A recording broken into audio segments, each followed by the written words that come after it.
Hi everyone, you've made it. This is Module 16. It is the last module with a lecture, with items to turn in. You just have to finish up your last assignment from Module 17, which is your Applied Adolescence assignment. Other than that, you're pretty much done. So let's go ahead and jump in and see what we have to do this week.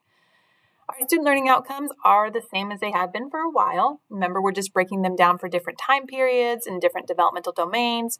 This week, we're going to cover 2 developmental domains. So we're looking at the time period of adolescence, and we're going to talk about cognition and social emotional development. So we have a lot to get through, but we're really looking at the typical progression of those skill sets and also atypical progression and thinking about what factors might influence it around biology, environment, and social interactions. Our small learning outcomes, we're going to look at cognitive and social emotional learning intentions this week. The first piece is cognitive. We're going to look at the different theories and how it explains the growth in cognitive development for this age group. We're going to understand differences in abilities based on the sex of the child. We're also going to comprehend the growth in language development that happens and understand the different influences on learning. Now, switching gears a little bit, we're going to move on to social emotional development. We'll talk about the components of identity, understanding the development of moral development, knowing the factors and influences on peer relations, and knowing the different problems with development. Now, if we've learned all of these things, we'll be able to do these things. We'll know we're successful in learning them because we'll be able to explain cognitive development. And that includes all of the theories, the influences, and the language development, plus the differences between sexes.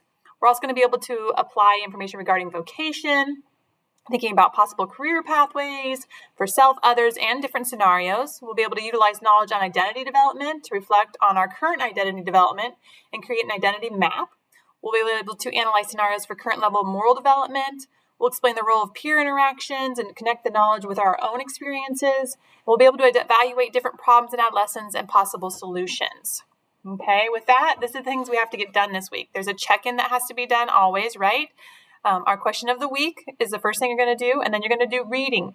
Now, you have a choice for your reading this week. You can get all your reading done for the rest of the semester and read chapters 14 and 15. Or you can just read chapter 14 and save chapter 15 for the last week of the semester, week 17. You're going to be able to watch your lecture this week where we're going to talk about cognitive and social emotional development. We're going to watch a short video on what gender identity means to today's teens. We're also going to watch Adolescence Crash Course in Psychology, and that's just going over some of those theories that we're going to talk about today. Your assignments for this week include your quiz question. You're going to have a discussion board. You're also going to do your watch-in work, and then, of course, you're going to be working on that applied adolescent assignment. It's a little bit different this time. There's not a cushion week there. You have to turn it in by Thursday, December 18th. All right, and there's going to be no opportunities to redo it. So please just make sure that there's no AI usage and you actually feel really great about your work because, again, that's the deadline and there's no kind of point of return after that. All right, with that, I'm going to log off right now and I will see you in the lecture. Bye.